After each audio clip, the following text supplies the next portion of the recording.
क्लासा साहब, फवाद चौधरी साहब ने मशवरे दे दिए हैं, खान साहब से मिलकर दो अहम बातें की हैं। उन्होंने कहा है कि जो एक्स अकाउंट है वो बैरून मुल्क से कंट्रोल ना हो, उसका कंट्रोल जो है वो यहीं से हो। और उन्होंने ये भी कहा है कि फौज के साथ जो है वो मामलात हमें अपने ठंडे रखने चाहिए। ये फवाद चौधरी साहब जो हैं मशवरे दे रहे हैं, अपने तौर पर दे रहे हैं या कोई पैगाम लेकर आए हैं? ये बड़ा अहम सवाल है जो आपने किया है कि फवाद चौधरी साहब जो हैं वो मशवरे दे रहे हैं, अपनी वजह से दे रहे हैं या उनको कहा गया कि आप खान साहब को मशवरे दें। और इसके साथ बड़ा एक इशू और भी है, क्या इमरान खान साहब फवाद चौधरी साहब के मशवरे मानेंगे? सवाल ये होना चाहिए। चलो इन्होंने तो मशवरे दे दिए, क्या खान साहब इनकी बात को सुनेंगे, इनकी बात को कितना वेट देंगे? हो सकता है कि फवाद चौधरी साहब बिल्कुल वो रीजनेबल गुफ्तगू कर रहे हूँ, वो समझदाराना गुफ्तगू कर रहे हूँ, वो बिल्कुल प्रैक्टिकल गुफ्तगू कर रहे हूँ, वो प्रैग्मेटिक मशवरे दे रहे हूँ। और इन्हीं हालात में जो है मेरा ख्याल कोई भी होगा या खान साहब का वेल विशर होगा वो यही मशवरे देगा कि खान साहब को यही करना चाहिए जो फवाद चौधरी साहब ने बड़ी उन्होंने सुलझी हुई अच्छी गुफ्तगू की है। लेकिन हैविंग सेड ऑल दिस, जो सवाल है मेरे जहन में, क्या इमरान खान साहब या फवाद चौधरी साहब की बात मानेंगे? अगर मानेंगे तो क्यों मानेंगे, अगर नहीं मानेंगे तो क्यों नहीं मानेंगे? मैं अपनी रीडिंग आपके साथ 2-3 शेयर करूंगा जी प्लीज। एक बात तो ये है, आपको याद होगा कि ये इमरान खान साहब के खिलाफ जब आई थी तहरीक-ए-एतमाद, इसको थोड़ा सा पीछे जाके देखना पड़ेगा, फिर हमें समझ आएगी कि खान साहब और चौधरी साहब के दरमियान जो इस वक्त गुफ्तगू हुई है इसका क्या फ्यूचर है। तो उस वक्त खान साहब के करीब सिर्फ 2 लोग थे, बड़े करीबी लोग थे, जो खान साहब को मिल भी रहे थे। खान साहब और ये फौजी एस्टेब्लिशमेंट के दरमियान राब्ते भी हो रहे थे, जनरल बाजवा साहब और प्राइम मिनिस्टर हाउस के दरमियान गुफ्तगू भी हो रही थी, जो एमएससी के तौर पर काम कर रहे थे, मैसेंजर के तौर पर। और कोशिश की जा रही थी कि शायद ये तहरीक-ए-एतमाद है ना, इसको खत्म कराया जाए और कोई हल निकाला जाए। तो उसमें फवाद चौधरी साहब जो है वो मेन रोल अदा कर रहे थे फौजी एस्टेब्लिशमेंट में और इमरान खान साहब के दरमियान। मुझे इसलिए पता है कि जब इमरान खान साहब के ये लास्ट डेज थे वजीर आज़म हाउस में, तो वो मिलना चाह रहे थे कुछ जर्नलिस्टों से, एंकर से। यकदम आपको याद होगा मुलाकातें ज्यादा होना शुरू हो गई थी आखिरी 3-4 दिनों में।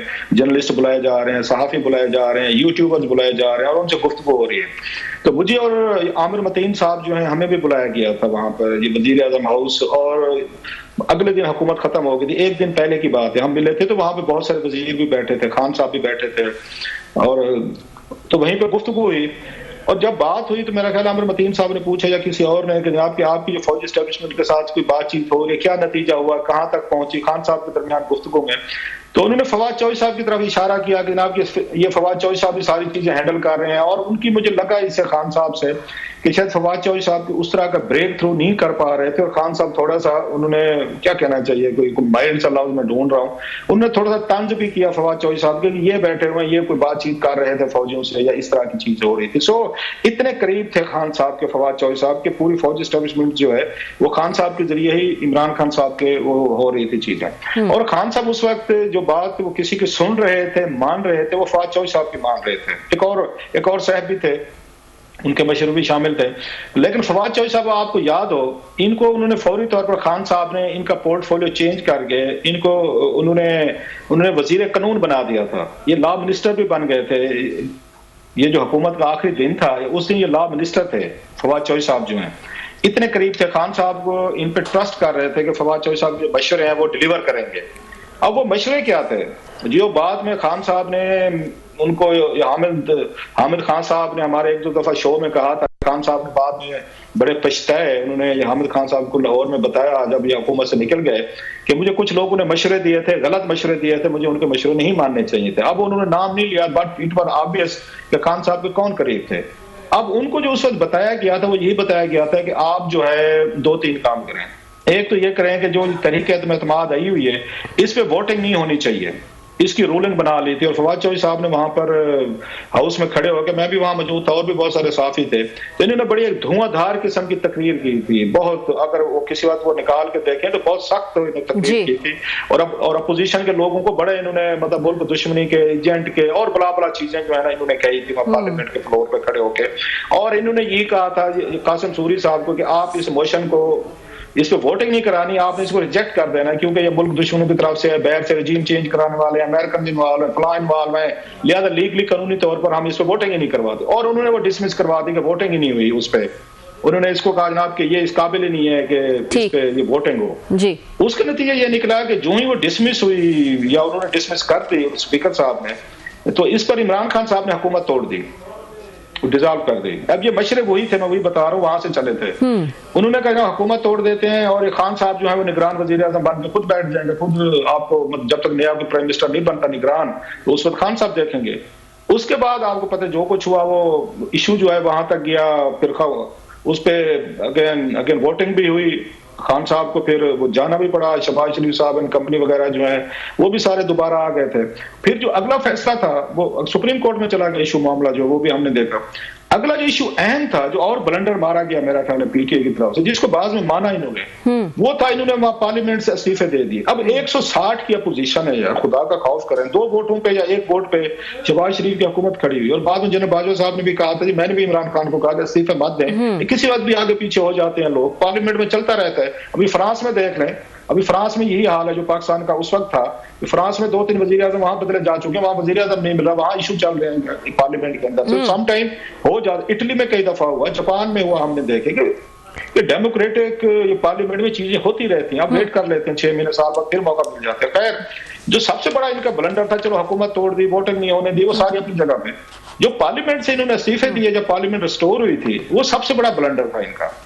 उसके नतीजा क्या निकला, वहां तक नहीं, वहां से निकले पार्लियामेंट से। फिर पंजाब हुकूमत थी, वो तोड़ दी उन्होंने, और फिर केपी की हुकूमत तोड़ दी। आपको याद है चौधरी परवेज अली साहब का एक ऑडियो, एक जी बिल्कुल जी, उसमें उन्होंने इनको ये कहा था, जब इनकी गिरफ्तारी हुई थी फवाद चौधरी साहब की अनफॉर्चुनेटली, तो उस वक्त उन्होंने इनके बारे में क्या कहा, तो गुफ्तगू सबको याद है। उन्होंने कहा कि इनको अगर पहले पकड़ लेते तो हमारी पंजाब हुकूमत बच जाती और हुकूमत ना टूटती हमारी।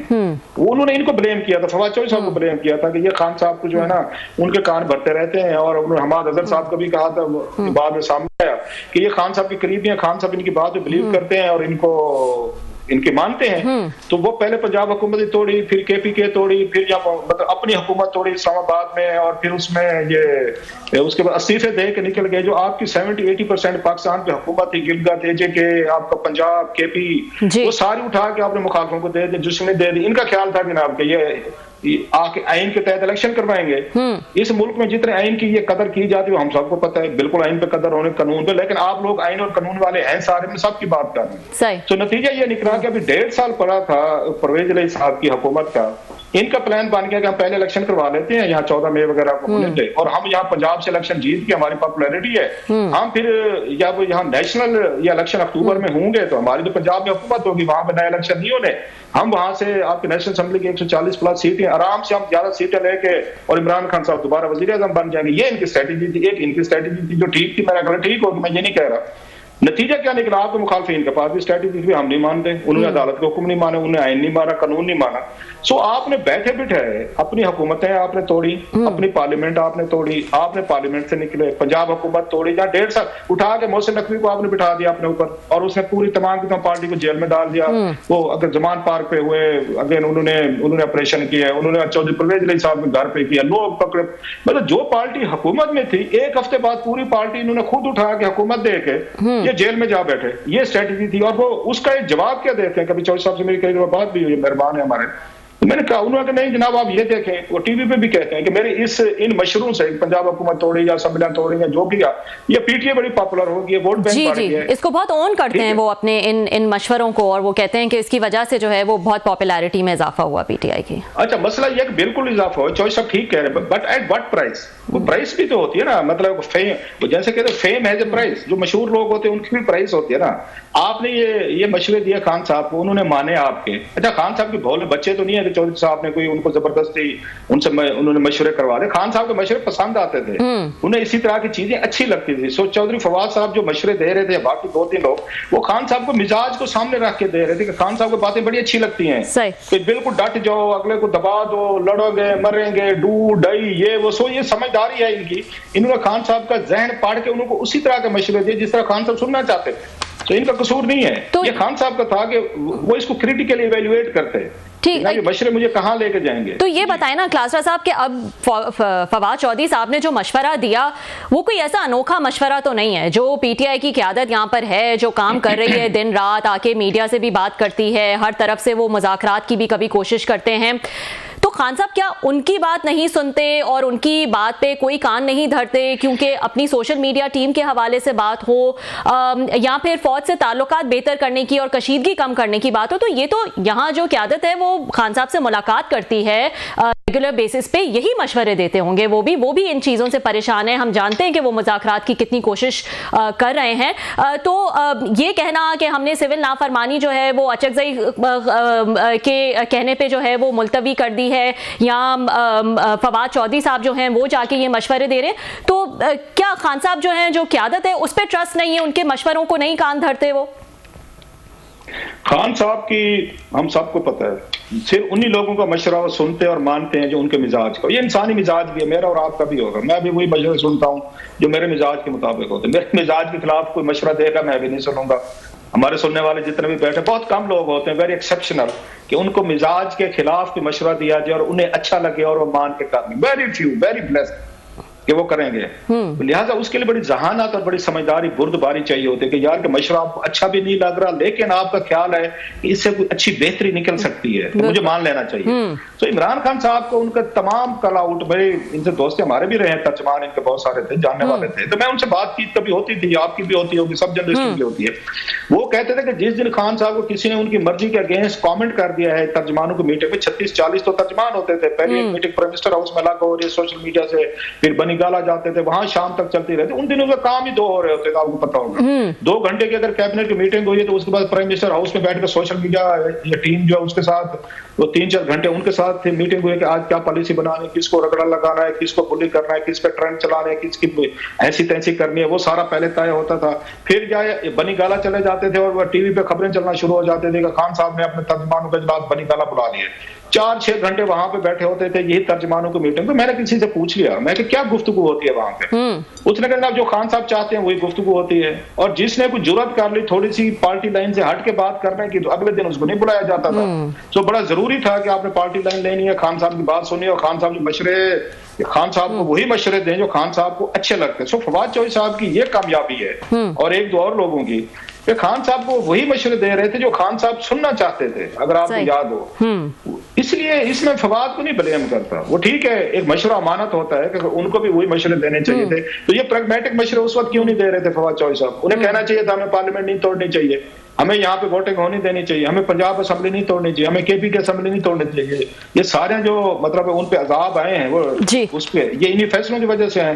लेकिन वो कहते हैं पॉपुलैरिटी होगी। अच्छा, फिर लास्टली फिर पॉपुलैरिटी की कीमत इमरान खान साहब तो दे रहे हैं ना, जेल में बैठे हुए हैं, और भी 8-10 लोग हैं जेल में पड़े हैं, 75 या 80 आपके लोग हैं जिन पर सिर्फ अगर मिलिट्री ट्रायल हो रहा है। तो फिर मेरे दोस्त, मेरे भाई हैं, मुझे बड़े अजीज हैं, तो फवाद चौधरी साहब भी कीमत देते, फिर ये भी जेल में बैठते। इन्हीं के मशवरे थे ना, पॉपुलैरिटी तो है, उन्हीं मशवरों के नतीजे में सब कुछ हुआ है। तो फिर फवाद चौधरी साहब भी बैठते, वो भी जरा प्राइस देते जो खान साहब बैठे जेल में दे रहे हैं, ये अगेन या उस पे शाहमूद कुरैशी साहब दे रहे हैं, या उसके बाद ये उमर सरफराज चीमा साहब दे रहे हैं, सेनेटर इजाज चौधरी साहब दे रहे हैं, या और लोगों ने दी, अमजद नियाजी ने दी, और बहुत सारे लोग। फवाद चौधरी साहब भी देते ना प्राइस पे, इन्हीं के मशवरे थे ना, और पार्टी पॉपुलर हुई। तो फिर आपको भी देना चाहिए था। आप भी आज हमें जेल में नजर आते हैं, कोई मतलब सियासतदान जाते रहते हैं, नो ऑफेंसेस, और बहुत सारे लोग हैं। तो इसलिए फवाद चौधरी साहब के मशवरे जो academically he is fine, he is very good, I like him.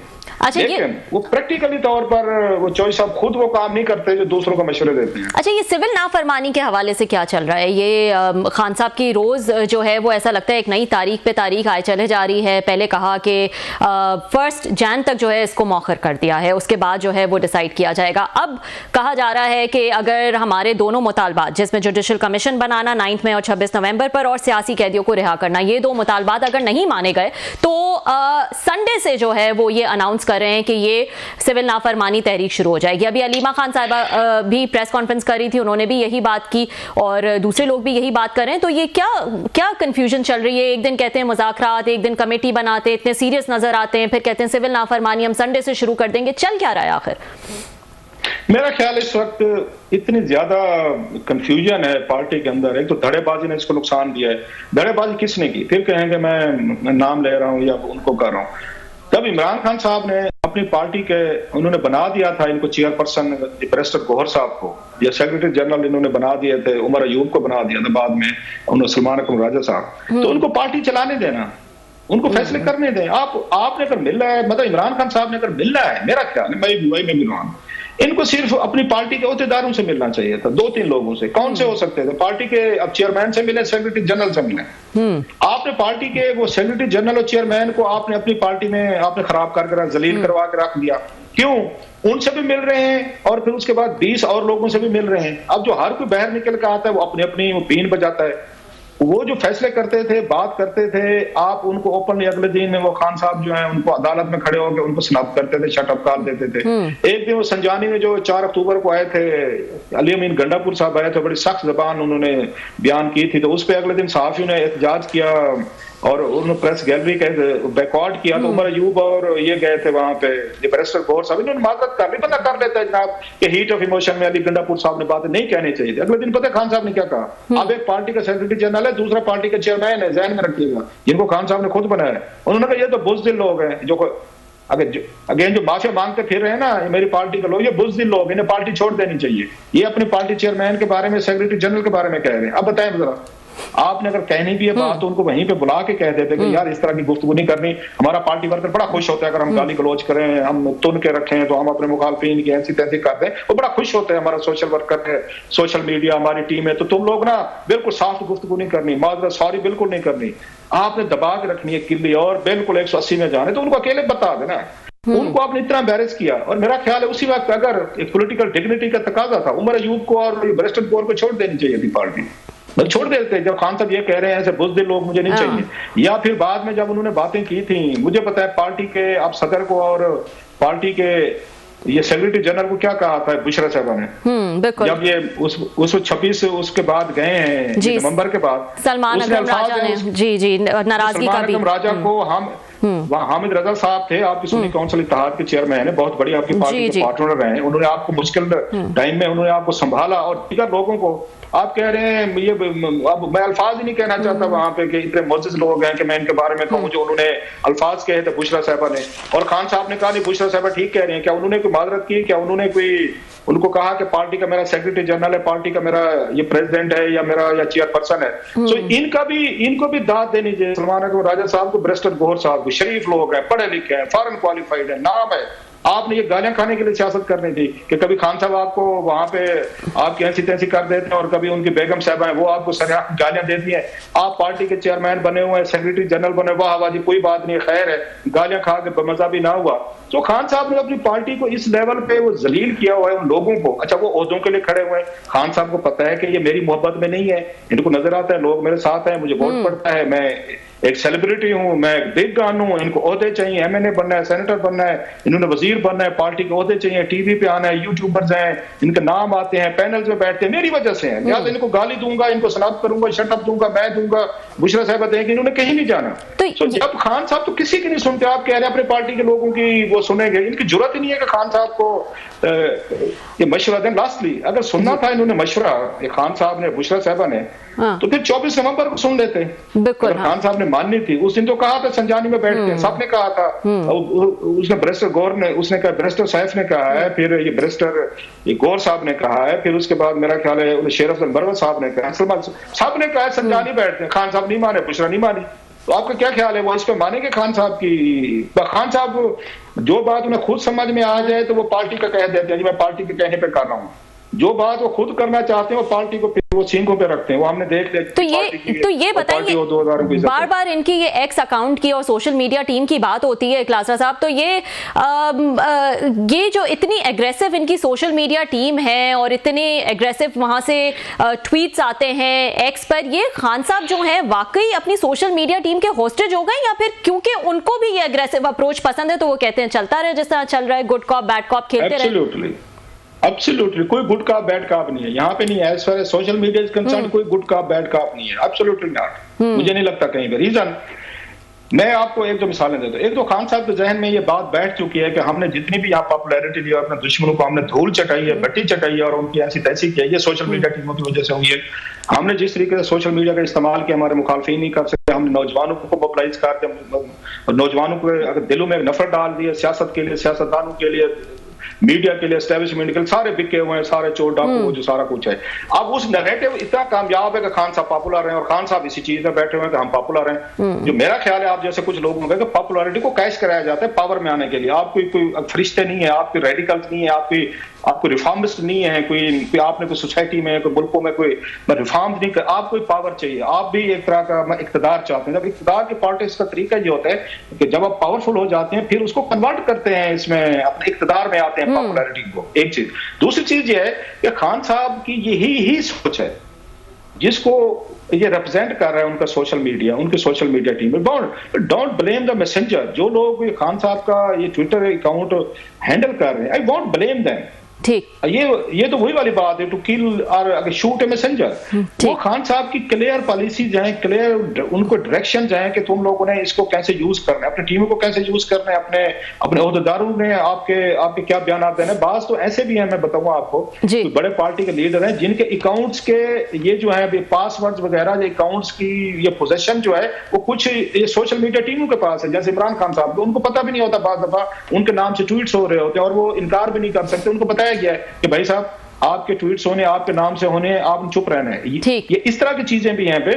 Lastly मैं बताऊं कि खान साहब को लगता है कि मैंने अपने मुखालफिन को, तमाम लोगों को जो सबक सिखाना है वो मैंने सोशल मीडिया के जरिए सिखाना है, और उन्होंने सिखाया भी है। एस्टेब्लिशमेंट जितनी बड़ी दबाव में आई है, ट्रेंड चले हैं, दीगर चले हैं, सोशल मीडिया की पावर से चल रहे हैं। और फिर खान साहब इसलिए उन करते हैं अपने नैरेटिव का, जो वो बन चुका, कैदी बन चुके हैं। जो मेरा मानना है, पीटीआई खुद जो मास्टर इन्होंने क्रिएट किया था, उस मास्टर को बीट नहीं कर सकते। आपने देखा था कि अली अमीन गंडापुर साहब और बुशरा साहबा जो है, उनको 24-26 नवंबर को उनके वर्करों ने घेरा डाल दिया था, निकलने नहीं दे रहे थे। वो तो उनको गाड़ी से, वो तो ये वॉशरूम तक नहीं जा सकते, नमाज पढ़ने नहीं जाने दे रहे थे, इतना भाग जाएंगे। अब आपको वर्कर ने आपको घेरा डाल दिया, वो सोशल मीडिया हो, वो आपका ग्राउंड पे हो।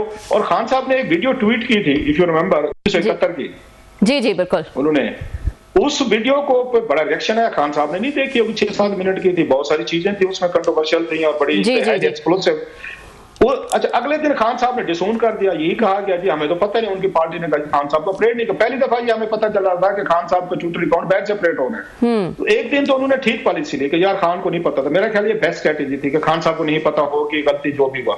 अगले दिन खान साहब को लगा नहीं यार, ये तो हमारा मजाक बन रहा है, हमारे मुखालिफिन मजाक उड़ा रहे हैं कि खान डर गए जी, खान तो वो हो गया है, पीछे हट गया है। तो ये तो पार्टी या हमारा सोशल मीडिया वर्कर जो है, या हमारा सोशल मीडिया, वो तो हमें वो एम्बैरेस करेगा, वो तो कहेगा खान डर गया है, खान ने डिसोन कर दिया है, फौज एस्टेब्लिशमेंट की धमकी में आ गया।